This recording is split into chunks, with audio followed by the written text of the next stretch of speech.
Alright, so I read the book Moneyball by Michael Lewis. Alright, so I think the author chose the title Moneyball because this book is about baseball and how money impacts the game. So, the Oakland A's, which is the team this is about, they had the least highest payroll in the MLB. So their total salaries of their whole team was the lowest, and it was around $8 million. And there's teams like the New York Yankees and these big market teams, they had all these salaries that added up to like hundreds of millions of dollars. And the A's somehow had to try to compete with these big market teams by having about like 100 million, 200 million less dollars to use to create a good team. So Moneyball is what they call it, and all the A's, they had to somehow win the most amount of games with the lowest amount of money, and that's what Moneyball really meant. So instead of baseball and actually playing the game, whoever had the most money was usually winning. So that's why they called it Moneyball. And this story starts off the Billy Beane, who's the GM, who becomes a GM of the A's. He was actually a good player himself. So he was in high school in San Diego, and he was a big dude, and he was strong, and he hit the ball really far and was fast, and he could do all these things that scouts really liked, that teams were willing to pay a lot of money. So he, as a senior in high school, he had a full ride scholarship to Stanford, and his parents wanted him to go to school, and he wanted to go to school, but all the scouts wanted to draft him in the first round and give him a lot of money to go to the MLB. So all these scouts went to his house, talked to his family, went to his high school and saw him play and said, "You're so good that we're going to give you $1.5 million to go to the league instead of going to college." So when all this was happening, he didn't really know what was going on, and his parents didn't really understand. So they kept asking the scouts, "Hey, can Billy go to college and then go to the major leagues or go to the minor leagues after?" And all the scouts were like, if he signs MLB contract, he cannot go to school.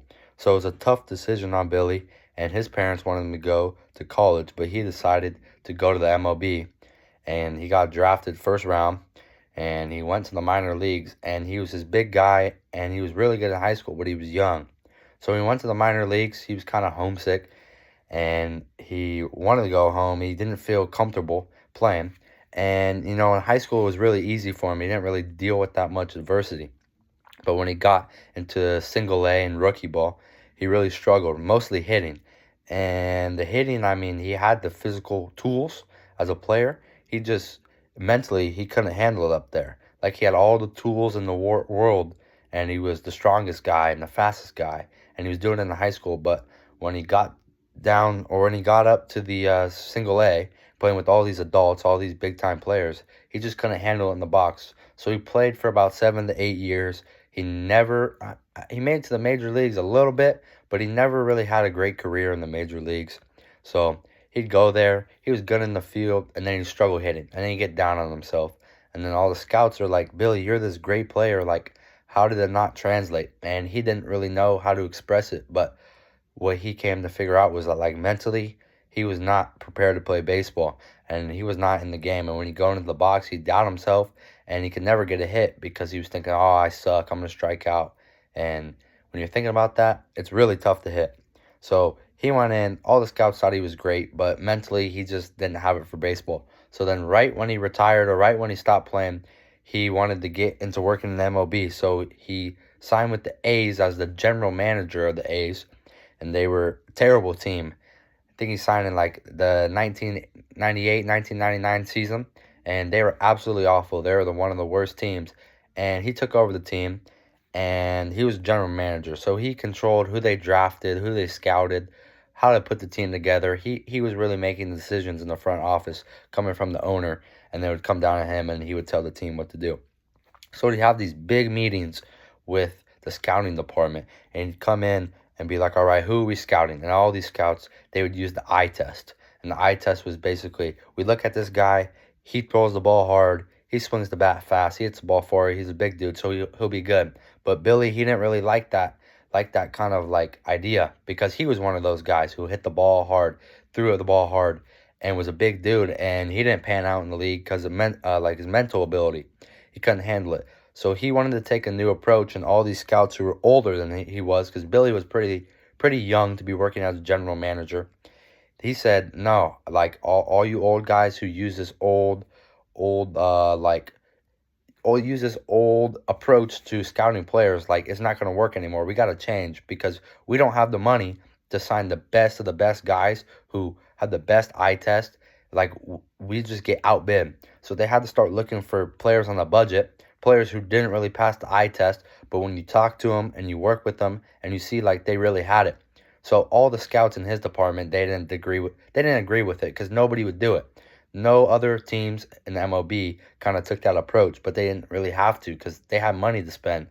So Billy's idea was kind of frowned upon and in the A's organization. So then he was trying to make a trade for a guy in the Indians. So he went to the Cleveland and he talked to their general manager. And during the meeting, he saw a guy.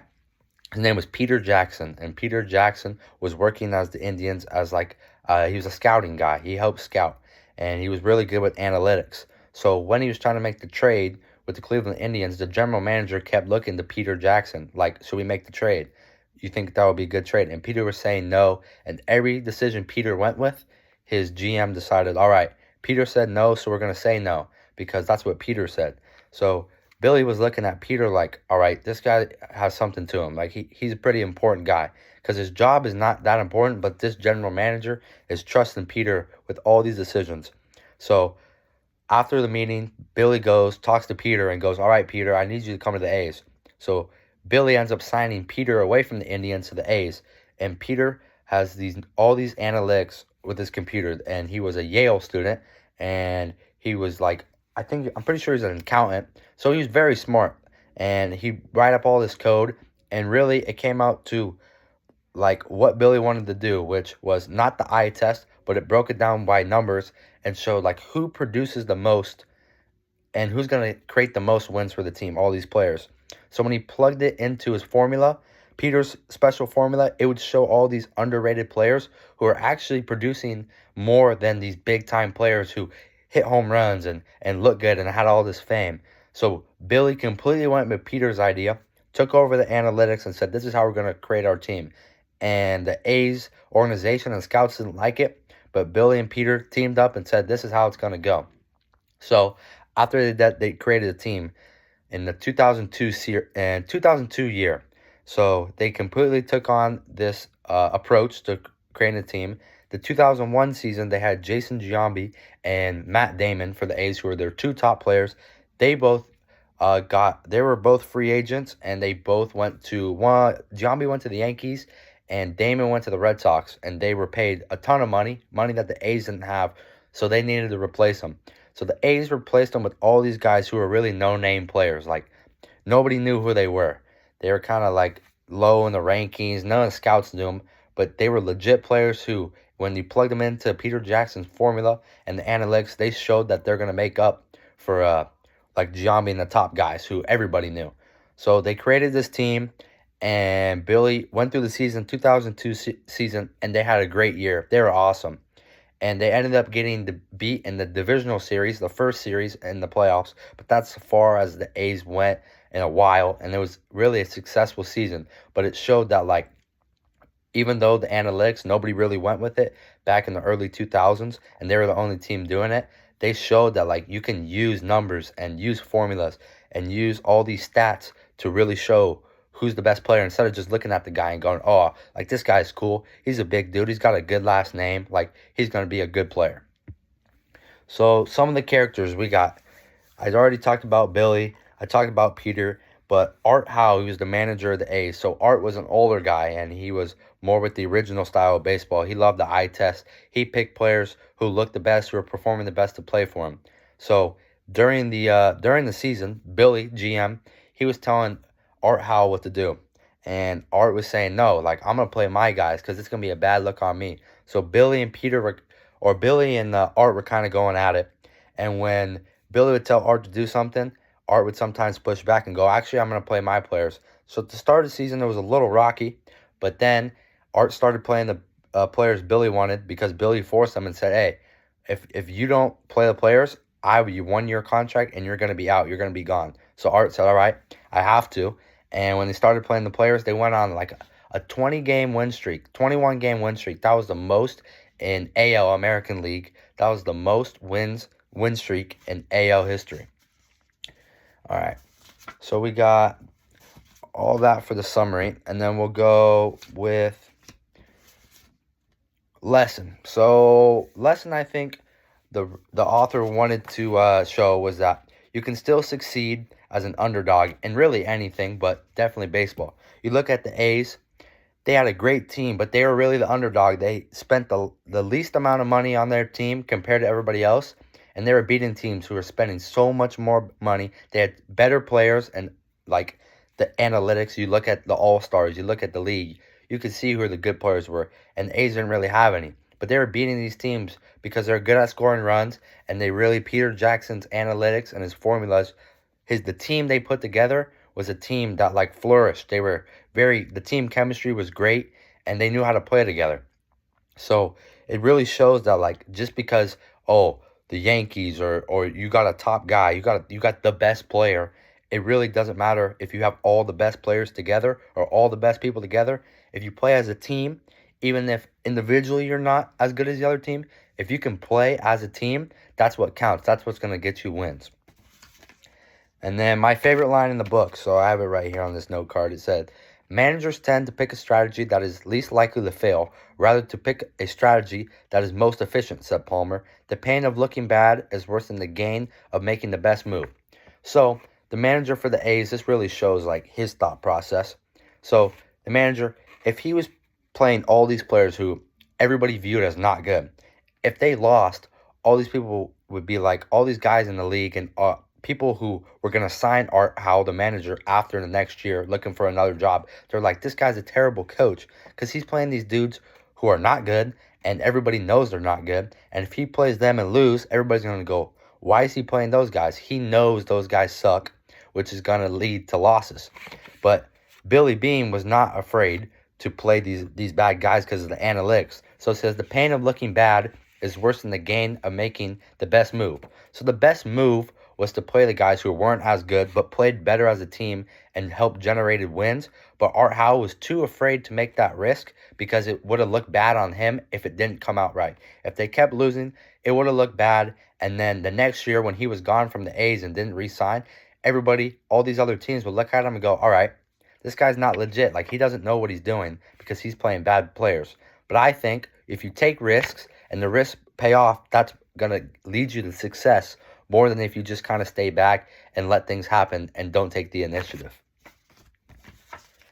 And then the change. I think one change about this book that I think I would definitely change was at the end, the A's lost in the division series. And it was a great year for them, but it was kind of, they wanted to win the World Series. Everybody wants to win the World Series one day, join the league. So it was successful for Billy, and it showed that his analytics were legit.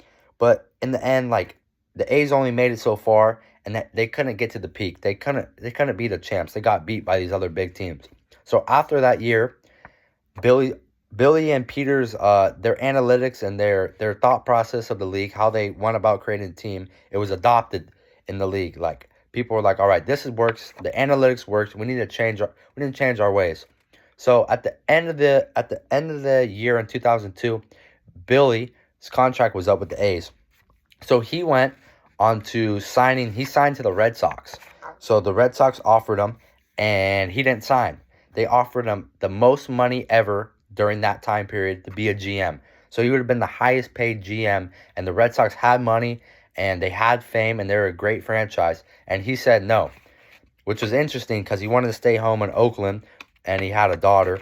But if he would have went to the Red Sox, which I think he should have signed, if he would have went to the Red Sox, he would have had money, and he would have had his analytics, and he probably would have brought Peter with him, and he would have been able to make the best analytical team while having the most money, or top some of the most money. They were they generated a lot of money. The Red Sox, they're a famous team in Boston.